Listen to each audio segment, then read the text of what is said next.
तो well hi guys, हम studio पहुंच चुके हैं एंड तो आज हमारी एक गूगल मीट है।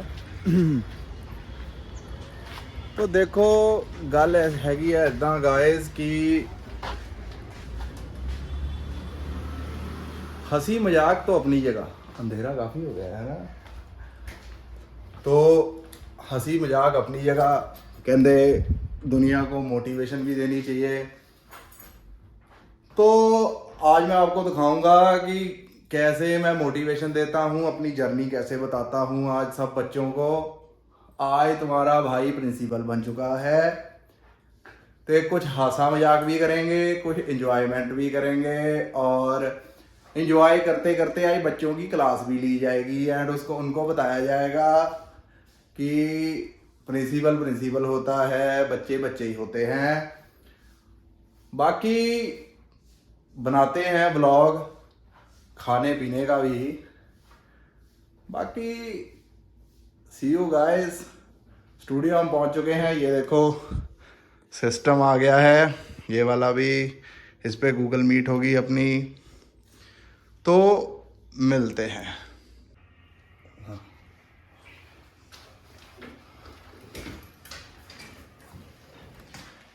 हेलो भाई, कैसे हो?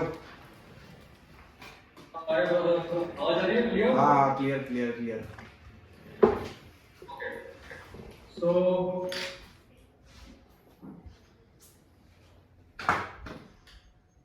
we have with us Mr. Madhav Sharma.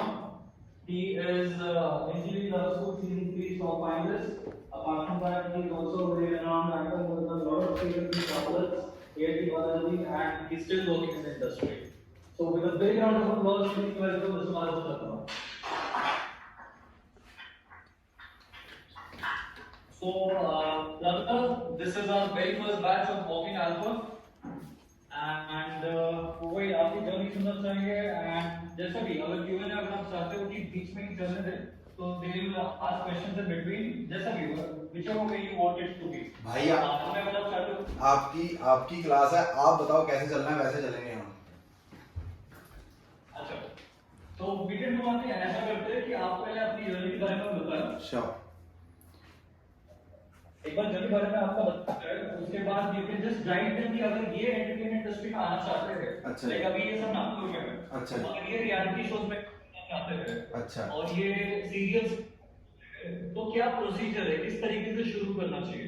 अच्छा। जैसे ये क्लास से लोगों का पर्सनालिटी ग्रूमिंग हो रहा है, ओके। ये क्लास से लोगों का कम्युनिटी की ट्रेनिंग हो रहा है। ओके। लेकिन जब रियलिटी शोज एंड एक्टिंग की बात, that is not my field, that is your field. Yes yes. तो अगर इन लोगों को वो फील्ड में एंटर कर, हाँ। तो किस तरीके से ये लोग एंटर कर सकते हैं। सो ठीक उसके है। बाद जब ये दोनों चीजें हो जाए, have a small Q&A session जहां पे अगर इनको कुछ पूछना है दे कैन आस्क यू। ठीक है। ओके, ठीक है। Over to you. हाँ। तो well hi guys, how are you? कैसे हो आप सब लोग? I am good. तो मैं पहले शुरुआत वही शो से करूंगा जहां पे मैं और कनक मिले थे, मिस्टर इंडिया में। कहाँ पे हुआ था ये शो भाई? ये वहां पर दिल्ली में। हाँ उसमें क्राउन प्लाजा में ना। हाँ, तो वही मेरे को भी, मैं भी जैसे पढ़ाई में बहुत अच्छा नहीं था एंड मेरे को समझ नहीं आ रहा था कि मैं क्या करूं, क्योंकि मेरा पहले जो वेट भी था वो 120 मेरा वेट था। मतलब ये भरा हुआ चेहरा, बड़ा पेट, है ना, जैसे जो पंजाब का बच्चा जैसे होता ही है, खाने के बहुत शौकीन कि यार जो आए। पर कभी सोचा नहीं था जिंदगी में कि यार इस लाइन में मॉडलिंग में आऊंगा। मेरे पापा क्या करते थे कि यार तेरी शक्ल अच्छी है, अगर तू इसको स्लिम कर लेगा, सही कर लेगा तो तेरा मॉडलिंग में चांस है।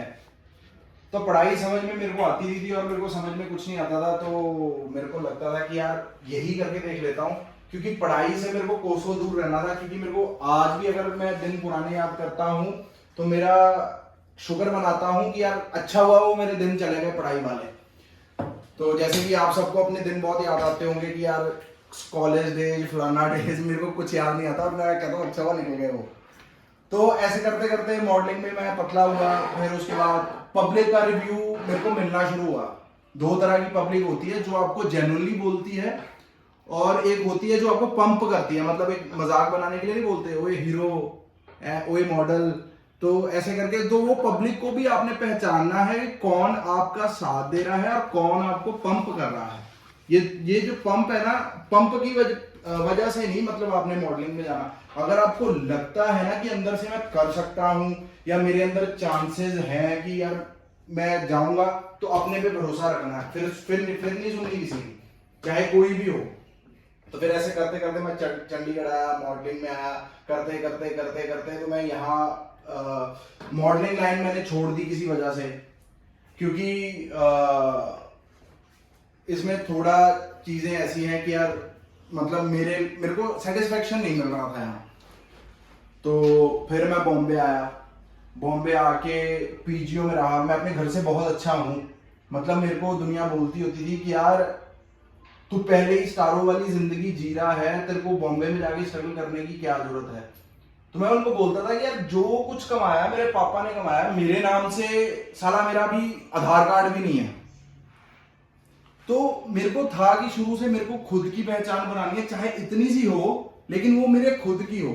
और जैसे रिश्तेदार भी होते हैं, रिलेटिव्स भी होते हैं, आपकी टांग खींचने में सबसे बड़ा हाथ उनका ही होता है। एंड वो बोलते थे कि यार ये बंदा जिंदगी जी रहा है, एंजॉय कर रहा है, बाप के पैसे उजाड़ के आके एंड में ऑफिस में बिजनेस में बैठ जाएगा।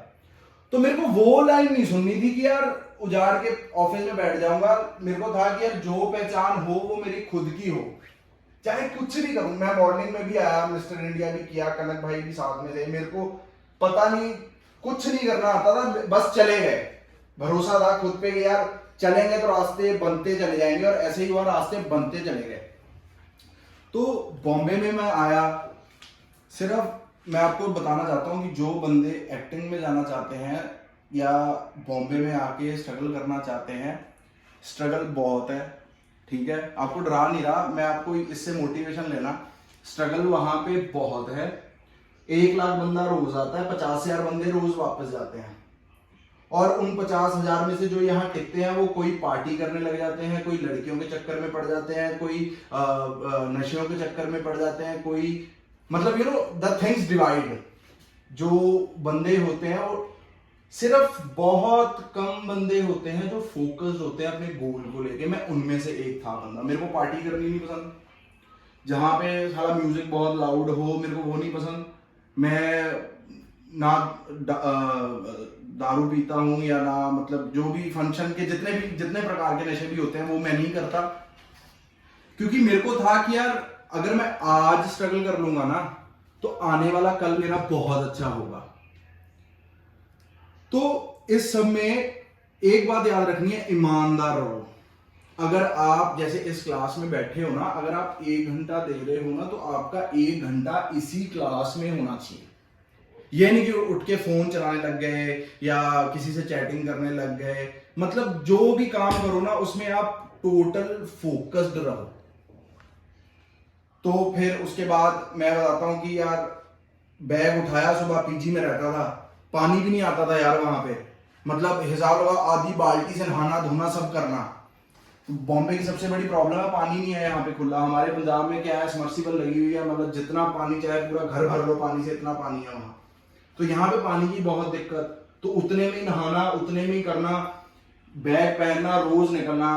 बॉम्बे में 2-3 जगह बहुत मशहूर है, महाड़ा हो गया, आरामनगर पार्ट 1 पार्ट 2 हो गया। यहाँ पे ऑडिशन सबसे ज्यादा होते हैं एंड कईयों ने ऑफिस बना रखे हैं, वहां पे जाके आपको ऑडिशन देना पड़ता है। मतलब हर जगह से मेरे को रिजेक्शन मिल रही थी, हर जगह से मेरे को रिजेक्शन। आवाज भी आ रही है मेरी कि नहीं?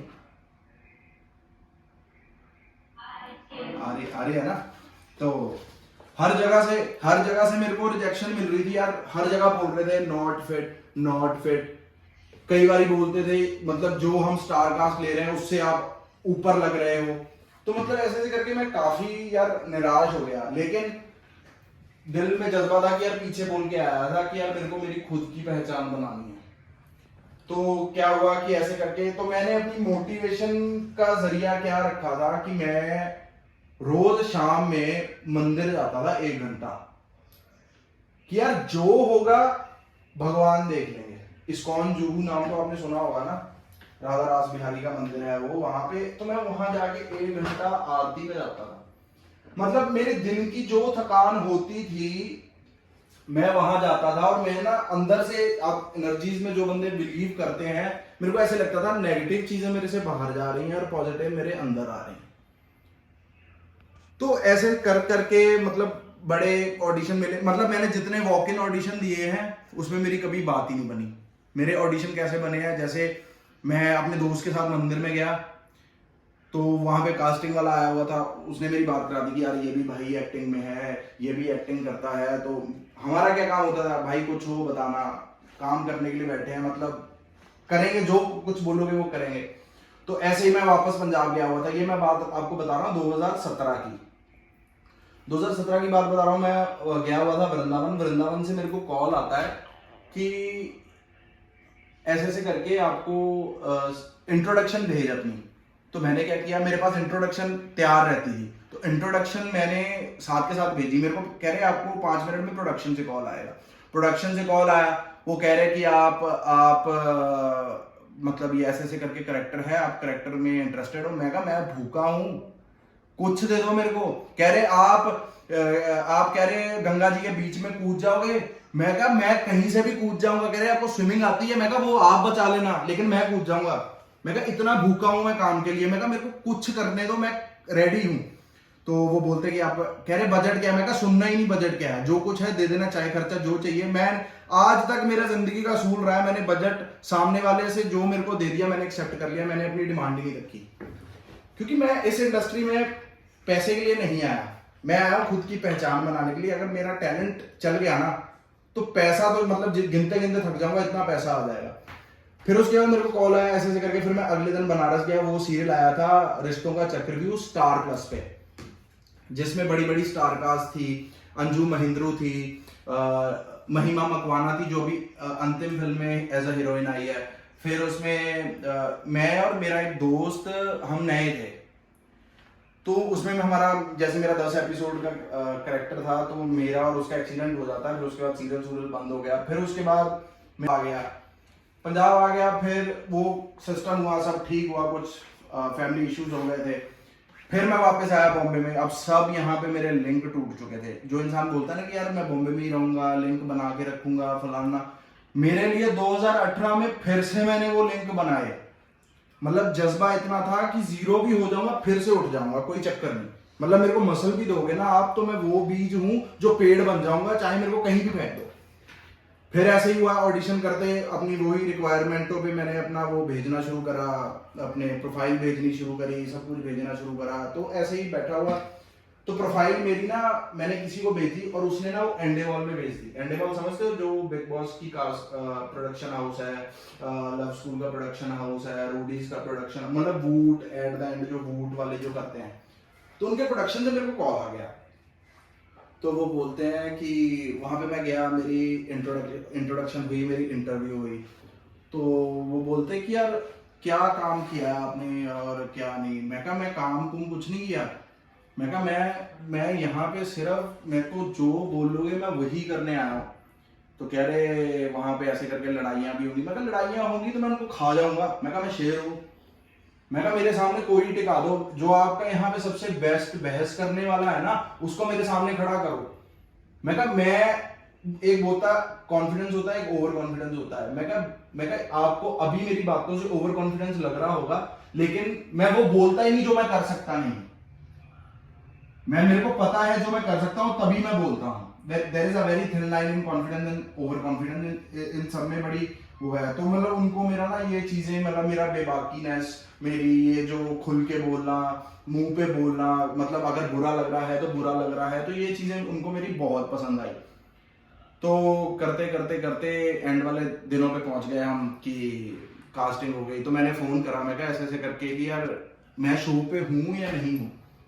तो कह रहे 1 घंटे में बताते हैं। तो मेरे को 1 घंटे में फोन आया, कह रहे आप शो में नहीं हो, कल हम शूट के लिए गोवा निकल रहे हैं, आप शो में नहीं हो। भाई मैं जो रोया हूं ना, भगवान को कहते हैं ना, भगवान को मैंने इतनी गालियां दी है ना कि यार मेरे को ये सपना क्यों दिखाया जब तोड़ना ही था, क्यों इंटरव्यू कराया मेरा फलाना। मतलब मैंने उस दिन एहसास किया कि यार अपने दोस्त होते हैं ना, हम उनको गालियां देते हैं या मतलब गुस्से में कुछ भी बोलते हैं, वो हमें छोड़ के जा सकते हैं। भगवान को आप गालियां भी दो, भगवान आपको कभी छोड़ते नहीं।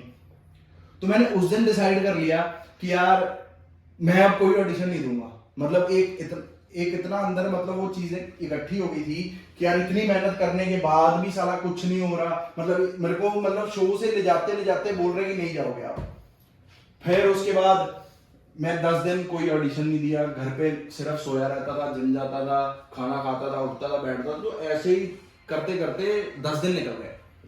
10 दिन निकलते निकलते मेरे को कॉल आया, मैं सोया हुआ था तो मैं फोन उठाया, मैं कहा हेलो।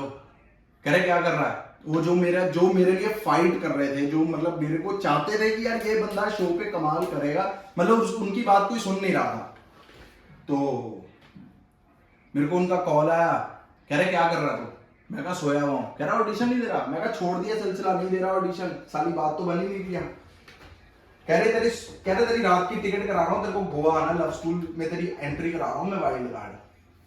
तो मैं कहा यार देखो, पहले मेरे साथ हो चुका है ये सब। मैं कहा अब अगर करोगे ना तो मैं कहा मेरे को कोमा में ले जाने से कोई नहीं रोक सकता। मैं कहा इतना मेरे को बुरा लगता है। मैं कहा कोई बंदा समझ नहीं रहा। कह रहा नहीं पागल, सच बोल रहा हूँ, तेरी लव स्कूल में एंट्री है तो अपना आधार कार्ड भेज, पैन कार्ड भेज, तेरा कॉन्ट्रैक्ट आ रहा है, तेरी टिकट आ रही है, तेरा सब कुछ आ रहा है। कह रहा तेरे पास सिर्फ 10 बजे तक का टाइम है, जाके जो खरीद सकता है खरीद ले, नहीं तो ऐसे ही आ जा। भाई फिर क्या हुआ? मैं भगवान के आगे फिर रोना चालू। मैं कहा ये क्या है अब?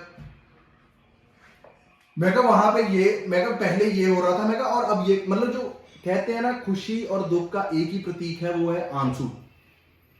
कि यार जब दुख भी होता है तब भी आंसू निकलते हैं, जब बंदा खुश भी होता है तब भी मेरे आंसू चालू। फिर मैंने भाग के कपड़े पैक किए, ये किया वो किया। तो बाकी आप मेरा लव स्कूल सीजन 3 10वें एपिसोड से मेरी एंट्री है, वो आप सारी देख लेना, आपको समझ आ जाएगा मैं कैसा सा बंदा हूँ। फिर उसके बाद टाइम गुजरा, फिर उसके बाद मैंने फिल्म करी एज अ हीरो। मतलब 23 साल की उम्र में मैं एज अ हीरो, मेरी फिल्म थी, बड़ी नहीं थी, अभी मैं उन लेवल का फिल्मों में नहीं पहुंचा 100 करोड़ 200 करोड़ मतलब, या 50 लाख या 50 करोड़। छोटी फिल्म थी, बट मेरे को इतनी बहुत खुशी थी कि यार एक नॉर्मल जगह से उठ के आके बंदा हीरो बन गया है ना, उसकी फिल्म रिलीज हो रही है। फिर वो लॉकडाउन से पहले फिल्म हुई थी, वो पता नहीं घुस घस गई कहीं। फिर अब मैं एक फिल्म शूट करी थी अभी एज अ हीरो, वो अभी रिलीज होगी, शायद सोनी लिव पे होगी। फिर मैंने बीच में वेब सीरीज भी करी है। और हाँ, एक बात जो मैंने सीखी, एसी तो चलाओ यार, एसी क्यों बंद हो रहा है? तो एक बात मैंने और सीखी, मैंने वेब सीरीज करी थी क्रैश करके। क्रैश एक ऑल्ट बालाजी की बहुत बड़ी वेब सीरीज थी, जिसमें अनुष्का सेन थी, अदिति शर्मा थी, एंड 2 जाने और थे, मेरे को नाम रोहन मेहरा था। उसमें मेरा 15 मिनट का रोल था। मेरे को था कि यार इतनी बड़ी स्टार कास्ट है, एकता कपूर का मतलब ये शो है, मतलब अगर मैं इसमें जाऊंगा तो मेरी लिंक्स बनेंगे, कॉन्टेक्ट्स बनेंगे और अच्छा मतलब होगा। तो मैंने जी सबको बता दिया कि ऐसे ऐसे करके मैं इसमें आ रहा हूँ, इंस्टाग्राम पे पोस्ट डालने लग गया, ये सब डालने लग गया मैं। तो जब शो रिलीज होता है ना, तो शो रिलीज होता है, उसमें से मेरा 15 मिनट का पार्टी काट दिया, सिर्फ 2 मिनट का रह गया। वो मेरे को बहुत दुख लगा। मैंने जिन जिन को ये बात बताई कि यार ऐसे ऐसे मेरे साथ, वो मेरे को बोल रहे पैसे तो मिल गए तेरे को क्या लेना देना आए? मैं कहा नहीं, मैं कहा पैसे बेशक रख लेते, 15 मिनट का रोल डाल देते, मैं कहा वो मेरे को चलता। लेकिन ऐसे करके हुआ। तो कभी भी आपका जिंदगी में आप कभी कुछ चीज करो या कुछ करो, बताना नहीं किसी को पहले। वो आप तब तक मत बताओ जब तक आप ट्रेलर में ना आ जाओ, जब तक आप फिल्म मतलब कोई भी चीज रिलीज हुई है उसमें आपको पब्लिक देखे और फिर आपको मैसेज आए कि यार तेरे को तो हमने यहाँ देखा था, तेरे को तो हमने यहाँ देखा था, तेरे को तो हमने, खुद नहीं बताना। वो बिलीव करते हो वो नजरों में जो नजर लग जाती है आपको कि नजर लग गई। तो ये इस चीज से मैंने ये सीखा। तो बाकी अभी फिलहाल 2-3 प्रोजेक्ट मेरे और हैं जिसमें भी बात चल रही है। बाकी इस साल एक और बड़ी चीज करने के राह पे चला हुआ हूँ, देखते हैं अब वो कब मुकम्मल होगी, आपको भी नहीं बताऊंगा मैं, वो जब होगी वो सबको पता चल जाएगा। कह रहे सूरज जब चढ़ता है तो नजर आ ही जाता है सबको, कोई सूरज बताने थोड़ा आता है घर में सबके, hello good morning I am there, hello good morning I am there ना। जब वो चढ़ेगा उसकी गरमाइश सबको बता देगी कि मैं चढ़ चुका हूं। तो ये थी मेरी कहानी, ये हूं मैं, ये हूं माधव शर्मा। आप जो कुछ पूछना चाहते हो या आपके दिल में कुछ सवाल हैं या आपको मैं कहीं गलत लगा तो आप मेरे को करेक्ट करो, और आप जो मेरे से पूछेंगे मैं उसका आपको जवाब दूंगा। बाकी आप बताएंगे मैं ठीक था, क्योंकि जब मैं बोलने लगता हूँ फिर मैं सांस नहीं लेता, क्योंकि मैंने थिएटर भी करा हुआ थोड़ा थोड़ा। बाकी अब मैं चुप हूँ, आप बोलो किसको क्या पूछना है।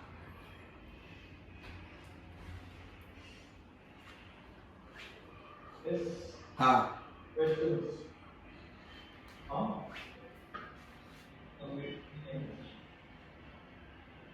माधव ब्रदर, शायद 10 मिनट में मीटिंग ओवर हो सकती है, तो 10 मिनट के बाद मैं फिर रीस्टार्ट करूंगा। ओके, चलेगा ब्रो, चलेगा।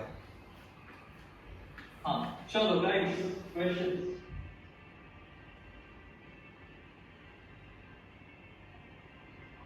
शर्मा रहे हैं यार, शर्माओ तो मत। आया ये क्वेश्चन आया। हाँ बहुत सारे लोग बोलते हैं कि रियलिटी शो जो होते हैं they are already like scripted होते हैं, scripted होता है तो प्लीज हम हमें रियलिटी पहले तो मेरे को आपकी शक्ल नहीं दिख रही, आप हो कहाँ पे? हाँ एक सेकंड। हाँ, क्योंकि मैं इधर से देख रहा हूँ जो ये लड़कियां बैठी है, मैं कहा इनके तो लिप्स हिल ही नहीं रहे, ये भूल कौन रहा है? हाँ हाँ हाँ हाँ हाँ, बिल्कुल बिल्कुल।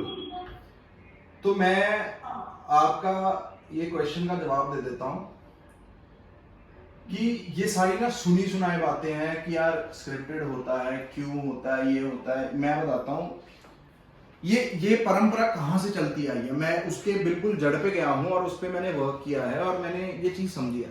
जो बंदा ना शो पे, जिस भी शो पे जाता है वो बंदा, उसमें वो अच्छा परफॉर्म नहीं करता या मतलब बहुत मतलब अप टू मार्क नहीं होता या उसके हिसाब से चीजें नहीं होती, उसको छुपाने के लिए ना वो बंदे बोल देते हैं कि स्क्रिप्टेड था, हमें बोला गया ये करने के लिए, इससे हमने किया, वो छुप गया ना सारा। नाम किस पे आ गया? चैनल पे, शो पे। तो मैं आपको एक और बात बताता हूं, आप मेरा लव स्कूल सीजन 3 10वें एपिसोड वाइल्ड कार्ड एंट्री से मेरा आप शो देखना पूरे का पूरा। किसी की टी शर्ट फाड़ना, किसी की बालकोनी पे चढ़ जाना, किसी के कमरे में घुस के उसको ठोकना, ये सब स्क्रिप्ट में कोई भी, मैं कह रहा हूं बड़े से बड़ा स्क्रिप्ट राइटर हूं, ये नहीं लिखेगा। ये मेरी पर्सनैलिटी है, मैं आज भी ऐसा ही हूं। अगर अपने गुस्से पे आ जाऊं, ऐसा ही आज भी करता हूं। मेरे को समझ नहीं आता, फिर हमें रोकने वहां के शो डायरेक्टर, ईपी, एडी सब हमें रोकने वहां आए थे। प्रतीक सहजपाल वाला जो शो था, आपको पता होगा, लव स्कूल सीजन 3। तो वो आपको वो शो और मेरी हरकतें आपको ये क्लियर कर देंगी कि शो स्क्रिप्टेड नहीं होता। स्क्रिप्टेड की बात अगर करूं, जैसे मैं एक अच्छा कैपेबल वाला इंसान हूं, है ना, और मैं डल पड़ गया शो में, मैं चुप हो गया, किसी वजह से चुप हो गया कि शो मतलब शो में इतनी नेगेटिविटी हो गई कि यार मेरे को मन ही नहीं कर रहा बोलने का। तो फिर वहां के क्या करते हैं, वो जो वहां के जो प्रोडक्शन वाले होते हैं ना बंदे, वो बोलते हैं ये बात कि यार तेरे में कैपेबल, वो आपको एक बूस्ट का काम करता है। वो जो बोलते हैं ना अपन एक कॉफी का शॉट मारते हैं, वो बूस्ट का काम करते हैं कि यार तेरे में कैपेबिलिटी है, तू दब क्यों रहा है, मतलब अगर तेरे को बुरा लग रहा है वो भी बोलना, तू चुप क्यों हो गया। मतलब सिर्फ ये स्क्रिप्टेड है। अगर आप इसको स्क्रिप्टेड बोलते हो तो हाँ ये स्क्रिप्टेड है, मैं तो इसको स्क्रिप्टेड नहीं बोलता, मैं तो इसको बोलता हूँ यार ये तो कॉफी बूस्ट का, कॉफी शॉट का काम करता है, जो आपकी बंदा आपको बूस्ट करता है। नहीं तो उनको क्या लेना देना यार, वो चुप बैठो, आपको शो से निकाल देंगे। उनके पास बहुत बंदे हैं, लाइन लगी हुई है कि यार शो में जो बंदा आना जाता है जो मर्जी आ जाए। तो आपका जवाब मेरी बातों से तो थोड़ा क्लियर हो गया होगा। आप वूट पे जाके मेरा शो देख लेना, यूट्यूब में भी है वो, आप वहां पे जाके देख लेना, आपकी सारी बातें क्लियर हो जाएंगी।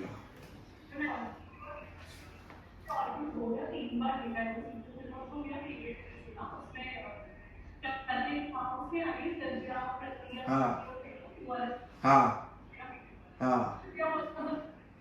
तो वो सारा सीजन उसमें, मैं ऐसे नहीं बोलूंगा कि मैं, उसमें सारा कुछ ही जेन्युइन था, सारा कुछ ही जेन्युइन था। वो जो आप कपल्स देख रहे थे ना, उनका बेस्ट एग्जांपल मैं आज दे देता हूं। आप वोग वैनिटी करके इंस्टाग्राम पे सर्च कर लेना, डेजी और अंकित आज भी साथ में हैं। वो बहुत अच्छा जिंदगी में वो काम कर रहे हैं, दोनों जाने साथ में ग्रो कर रहे हैं। उन्होंने अपने खुद का फ्लैट बॉम्बे में ले लिया। मतलब मेरे को इतनी खुशी हुई कि यार दे आर ग्रोइंग। तो ये है सिस्टम। और कोई सवाल?